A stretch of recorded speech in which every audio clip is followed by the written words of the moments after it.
एक बच्चे का सवाल है, ये क्लास 10th मैथ का सवाल है।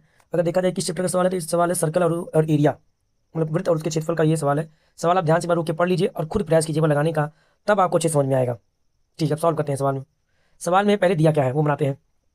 सवाल में सबसे पहले एक स्क्वायर मतलब वर्गाकार आपका घास का मैदान है। ठीक है, मतलब आप खेल का मैदान मान सकते हैं, जो कि स्क्वायर है। उसका जो साइड है वो 58 सेंटीमीटर, उसका जो भुजा है वो 58 सेंटीमीटर है। तो सबसे पहले मैं क्या करूंगा, इस स्क्वायर का जो एरिया है इसका एरिया निकालूंगा, इसका क्षेत्रफल निकालूंगा। तो एरिया का फॉर्मूला होता है वर्ग के लिए, हमको पता है, सबको पता होना चाहिए कि भुजा का वर्ग होता है हमारा साइड इंटू साइड होता है। इसलिए अगर इसका एरिया निकालने की बात होगी तो जाएगा 58 गुणे 58, जो कि आएगा 3464 सेंटीमीटर स्क्वायर, 3364 सेंटीमीटर स्क्वायर हो जाएगा। ठीक, अब सवाल में क्या कह रहा है, सवाल में अब ये कह रहा है, ध्यान देंगे, ये ध्यान देने वाली बात है कि सवाल में जो स्क्वायर शेप का जो वर्गाकार मैदान है, खेल का मैदान या घास का मैदान है, उसके दोनों सिरों, दो इंच मतलब दो तरफ सर्कुलर मतलब वृत्ताकार सर्कल का तो हिस्सा जोड़ा जा रहा है दो तरफ। चाहे अब ऊपर नीचे मान, दाएं बाएं भी आप मान सकते हैं, मैंने ऊपर नीचे मान लिया। ठीक है, अब जो सर्कुलर है वो सर्कल कैसा, आधा सर्कल है, ये नहीं जानेंगे, वो आधा सर्कल नहीं है। ये खास बात है, जो सर्कल जोड़ा गया है वो आधा सर्कल नहीं है, वो सर्कल का कुछ हिस्सा, उसको वृत्तखंड आप कहते हो, सेगमेंट ऑफ सर्कल कहते हो, उसको सेगमेंट कह सकते हो। और उसका जो सेंटर है, तेरा जो सर्कल का जो सेंटर, दोनों सर्कल का जो सेंटर है वो कहां पर है, स्क्वायर का जो डायगोनल है उसकी जो विकर्ण है उसके इंटरसेक्शन पॉइंट पर, जो मैंने ओ दिखाया इस फिगर में, ओ उसका सेंटर हो जाएगा और आर उसका रेडियस हो जाएगा। अब हमको पता करना है कि आर कितना होगा, यही हमारा टास्क है, ये हमारा फाइनल टास्क है। आर निकल जाएगा तो हम आगे बढ़ सकते हैं।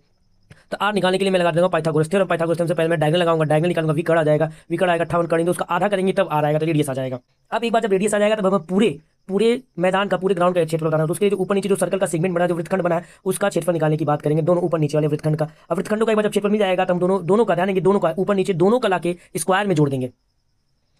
अब हमको मालूम होना चाहिए कि जो फार्मूला होता है सेगमेंट के लिए, वृत्तखंड के लिए, वो ये होता है। फार्मूले से आर स्क्वायर कॉमन करके लिख दिया है। अब इस फिगर में यहाँ पर जो थीटा है, थीटा होता है सर्कल के सेंटर पे बनने वाला एंगल, वृत्त के केंद्र पे बनने वाला कोण होता है थीटा। और थीटा यहाँ पर 90 डिग्री है और रेडियस आएगा, फिगर में देखेंगे ये थीटा ये है 90 डिग्री और रेडियस कितना है भैया, रेडियस है हमारा 29 कड़ी में दो, पहले निकाल चुके। अब सब लाके फार्मूले पढ़ दीजिए, तो वहाँ रखेंगे 29 कड़ी में दो, आर की जगह लाके रखेंगे, पटकेंगे 29 कड़ी में दो, और उसका वर्ग है उसका होल स्क्वायर करेंगे, भुलाएंगे नहीं है, पाई का मान रख देंगे 22/7, थीटा रखेंगे 90 अब 360, अब माइनस साइन, साइन भी 90 हो जाएगा, थीटा 90 है यहाँ पर बटे दो। अब इसी को सॉल्व करना है, इसी को फाइनली सॉल्व करके जो आएगा उसका दोगुना करेंगे, क्योंकि ये तो ऊपर वाले के पास आएगा, नीचे वाला का निकालने के लिए फिर दूर सॉल्व करके आंसर में फाइनली ऐड कर देंगे वो। तो फाइनली सॉल्व करते करते हम यहाँ तक पहुंच जाएंगे, आएगा 3364/7 आएगा। अब इसको डिवाइड करेंगे तो आएगा 480.57 सेंटीमीटर स्क्वायर। ये एक ऊपर वाले का सेगमेंट है। अगर हमें टोटल एरिया पे हमें मैदान का, जो खेल का मैदान या घास का मैदान है जो भी है, उसका हमें पूरा एरिया निकालने के लिए अब जो सर्कल सॉरी जो स्क्वायर का एरिया है 3364 में दोनों को जोड़ देंगे।